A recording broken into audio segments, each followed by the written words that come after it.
just how we done. It's the sacrifices and the seeds we place on the altar that will determine the strength of the altar. Are you hearing me? Now come with me to Matthew 23 and the 19th verse. And you got to understand this, because it is the altar that sanctifies the gift.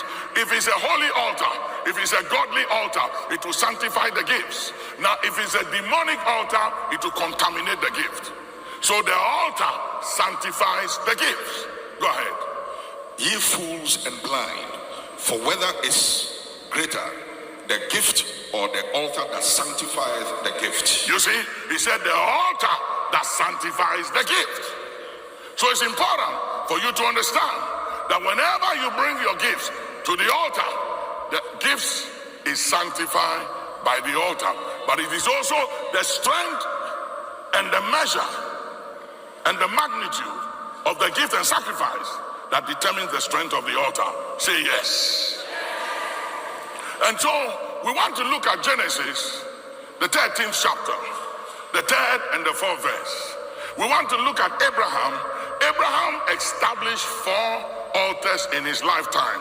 The first altar you can write was known as the altar of praise. The altar of praise. Then the second altar was the altar of peace. The altar of peace. Then the third altar was the altar of prayer. The altar of prayer. We put all the scriptures on the screen for you. Then the 4th altar was the altar of provision. The altar of provision. He has different kinds of altars. But if you look at Genesis, the 13th chapter, the 3rd and the 4th verse, something happened about Abraham's grandson. As a result of the altar he established.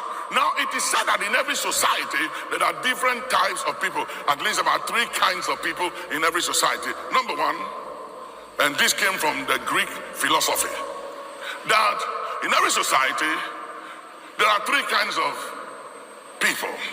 The number one are individuals that are very prosperous, intelligent, self-sufficient, but are into themselves and just their family and them. That's it. They don't care about anybody. Nothing matters. No one matters but them and their immediate family. That's it. Such people, history will not treat them fairly. And their names will not be mentioned